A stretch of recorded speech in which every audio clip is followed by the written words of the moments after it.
Jo arī Kristus ir cietis jūsu labā, jums atstādams priekšzīmi, lai jūs sekotu viņa pēdām. Tas grēka nedarīja, nedz arī atrada viltu viņa mutē. Viņš zaimots neatbildēja ar zaimiem, ciesdams nedraudēja, bet atstāja visu tam, kas spriež taisnu tiesu.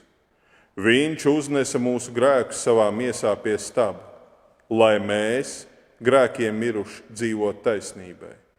Ar viņa brūcēm jūs esat dziedināti. Jūs maldījāties kā avis, bet tagad jūs esat atgriezti pie sava dvēseļu gana un sarga. Āmen. Mīļais Kungs un Dievs, debes Tēvs, mēs Tevi piesaucam, mēs Tevi lūdzam. Apgaismo mūsu sirdis, apgaismo mūsu prātus ar Tavu vissvētā vārda patiesību, jo Tavs vārds ir un paliek mūžīga un negrozāma patiesība. Āmen. Sēdiet.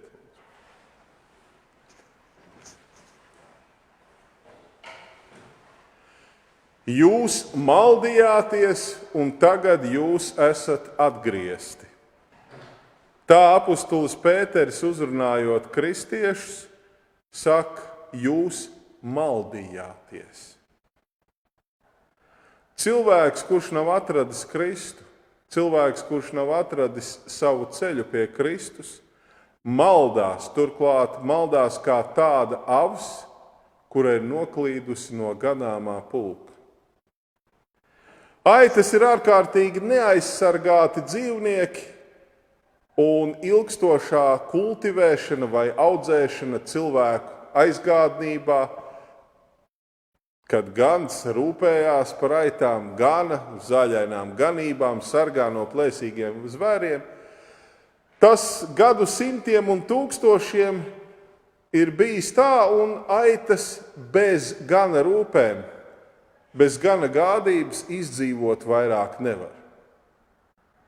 Būt ganāmajā pulkā, atrasties starp pārējām aitām, būt atgrieztai, ja gadījumā ir nomaldījusies no pārējā ganāmā pulka, tas priekš aitas ir eksistenciāli svarīgi.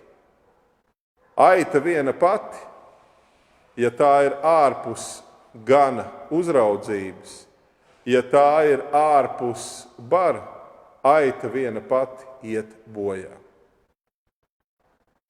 Aita ir ārkārtīgi daudz pretinieku, ienaidnieku, plēsēji, kuri to varētu itin viegli noķert, saplosīt un apēst. Tādēļ atrasties ganāmpulkā, kura galva ir Kristus, ir katra cilvēka drošības un izdzīvošanas jautājums. Sekot Kristum, būt par Kristus sekotāju, tas nav jautājums par to, kāda ir mūsu izvēle, ko mēs gribētu, kas mums patiktu, bet tas ir garīgās izdzīvošanas jautājums. Atcerieties, kādā citā vietā Dieva vārdā ir sacīts, velns staigā apkārt kā lauva un meklē, ko tas varētu aprīt. Tam turieties pretī stipri ticībā. Un jāpiezīmē, ka plēsēji ir aktīvi, viņi darbojās ļoti aktīvi. Plēsēji meklē un atrod to, kurš ir nomaldījies no bara, kurš ir atpalicis, kurš ir aizgājis kaut kādos sānu ceļos, un tūdaļ izmanto iespēju uzbrukt un saplosīt aitu.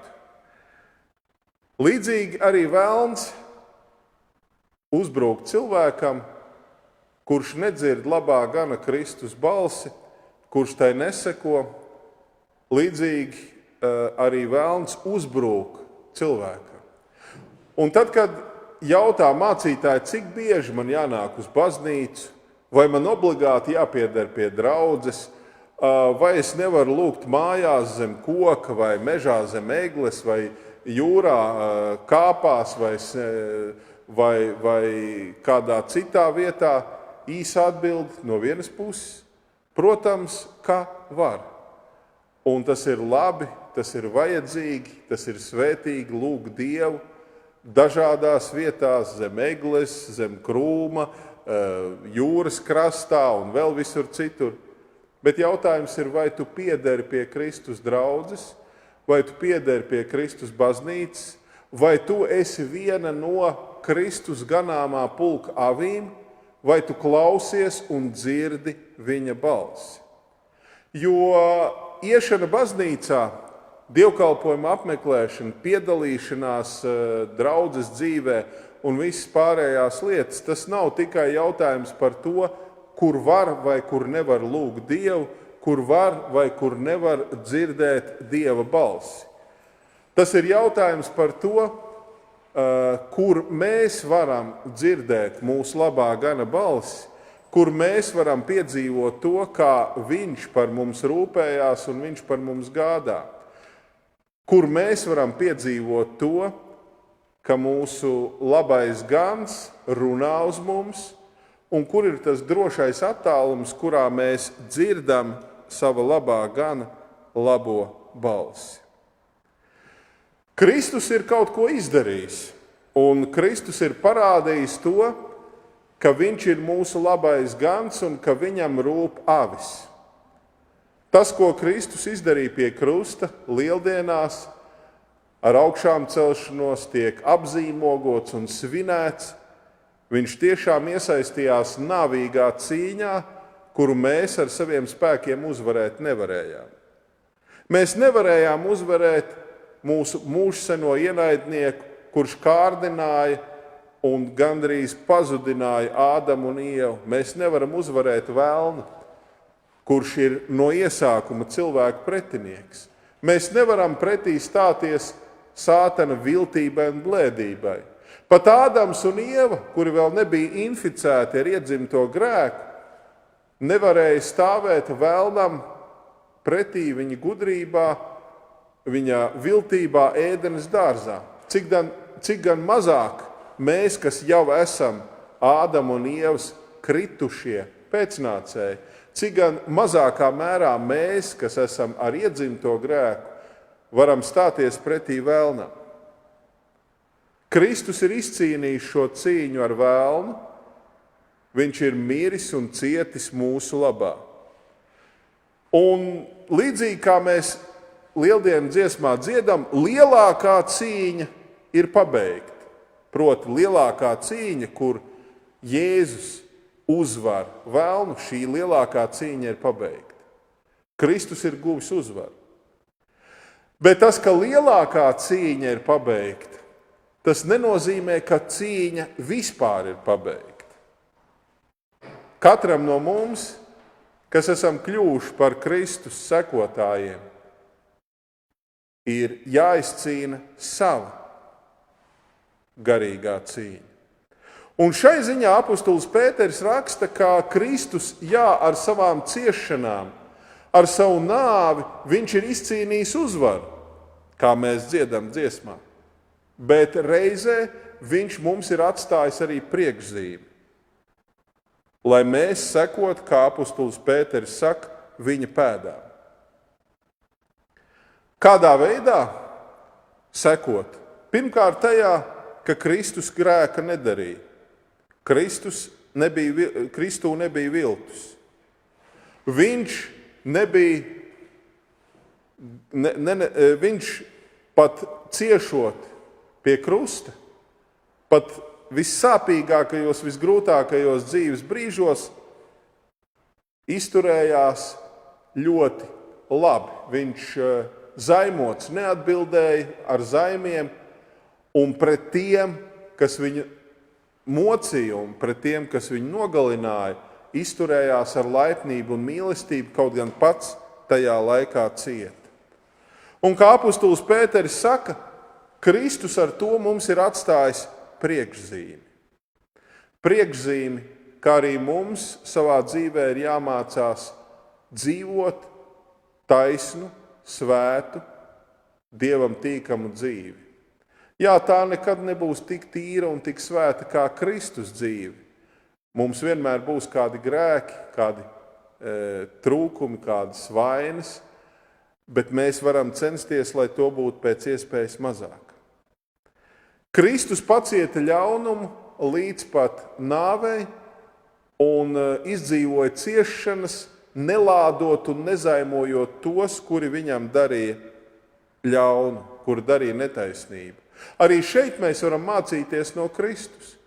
Esot par kristiešiem, mēs jau šajā pasaulē nepārstājam piedzīvot ļaunumu, netaisnību un tam līdzīgas lietas. Bet Kristus mums ir atstājis priekšzīmi, kā mums reaģēt uz ļaunumu un netaisnību pasaulē. Uz zaimiem neatbildēt ar zaimiem, uz dusmām ar dusmām, uz sitieniem ar sitieniem, uz ļaunumu ar ļaunumu. Kristus uznesa mūsu grēkus pie krusta. Mūsu visu grēkus. Bet mums dažkārt arī dzīvē gadās tā, ka mums ir jāpanes pirmkārt savu grēku sekas. Ir grēki, kurus mēs esam darījuši vēl nebūdami kristieši un kuru sekas turpina darboties arī jau tad, kad mēs esam kristieši. Garīgās cīņas, kuras turpinās arī tad, kad mēs esam piederīgi pie Kristus baznīcas. Bet dažkārt mums nākas nest arī citu cilvēku grēkus. Kristus, protams, šai ziņā ir absolūtais piemērs, jo viņš uznes pie krusta visu cilvēku grēkus. Bet mums dažkārt ir jāpanes mūsu ģimenes locekļu, radinieku, draugu, paziņu, kaimiņu grēki. Varbūt pat kādu pilnīgi dažkārt svešu cilvēku grēki un jāpalīdz nest viņam šo nastu. Un Dievs laiku pa laikam mums dod mūsu dzīves ceļā kādus cilvēkus, kuri ir salīkuši, kuri ir gandrīz iznīkuši zem sava grēka nastas.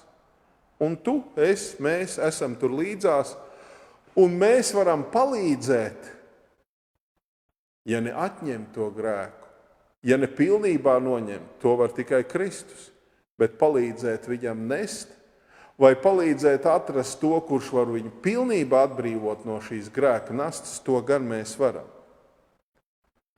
Attiecībā uz grēku, mūsu grēku, apustulis Pēteris saka, mēs esam grēkiem miruši. Dzīvojam taisnībai, jo ar Kristus brūcēm mēs esam dziedināti. No kā tad mēs esam dziedināti? Kur tā dziedināšana ir? Mēs esam dziedināti no vēlna, kurš mūs moka ar mūsu grēkiem, un faktiski Kristū mums ir dot iespēju tikt vaļā no jebkura grēka, lai cik smags tas arī nebūtu. Mēs nekļūstam bezgrēcīgi, paliek kaut kādas domas sliktās, kaut kādas nesavaldības, kaut kas vēl, bet tās visas lielās un smagās lietas, no kurām cilvēki nevar savā spēkā atbrīvoties, no tām Kristus mūs var atbrīvot un atbrīvo. Ar viņa brūcēm mēs esam dziedināti. Mēs esam avis, un mūsu dzīves pieredzē ir tas laiks, par kur mēs varam teikt, mēs maldījāmies. Mēs nedzirdējām viņa balsi. Bet tagad mēs esam atgriezti pie ganāmā pulka, pie gana. Un tas, ko mēs darām trešdienās, svētdienās un citās dienās, arī lūdzoties no rīta, vakarā un ēdienreizēs un vēl citās reizēs, lasot Dievu vārdu, mēs cenšamies sadzirdēt, saklausīt Kristus balsi, jo mēs saprotam un apzināmies, ka nav labākas balss, kurā klausīties. Nav lielākas drošības kā tā, kur Kristus balss ir dzirdama. Ar mūsu ausīm, ar mūsu sirdi, ar mūsu prātu. Un mēs, līdzīgi kā āvis, kuras reiz bija pazudušas un ir baudījušas to, kā Kristus mūs ir atradis, mēs to turam par lielu godu un lielu prieku. Klausīties Kristus balsī, dzirdēt viņa vārdu un būt pie viņa ganāmā pulka, turēties pie sava dvēseļu gana un sarga.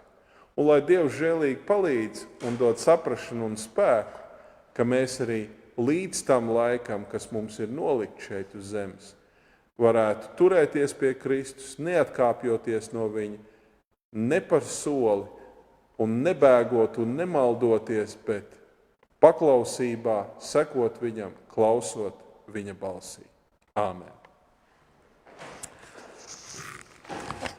Apliecināsim vienprātīgi mūsu svēto un kristīgo ticību. Es ticu uz Dievu Tēvu, visu valdītāju, debesu un zemes radītāju, un uz Jēzu Kristu, Dieva vienpiedzimušo dēlu mūsu kungu, kas ieņemts no svētā gara, piedzimis no jaunavas Marijas, cietis zem Poncija Pilāta, krustā sists, nomiris, aprakts, nokāpis ellē, 3. dienā augšām cēlies no mirušajiem, uzkāpis debesīs, sēdies pie Dieva, visu valdītāju Tēva labās rokas, no kurienes viņš atnāks tiesāt dzīvos un mirušos. Es ticu uz svēto garu, vienu svētu kristīgu baznīcu, svēto sadraudzi, grēku piedošanu, miesas augšām celšanos un mūžīgo dzīvošanu. Āmen. Un Dieva miers, kas ir augstāks par visu cilvēku prātu un saprašanu, lai svētī un pasargā jūsu sirds un domas Kristu Jēzu mūžīgai dzīvei. Āmen.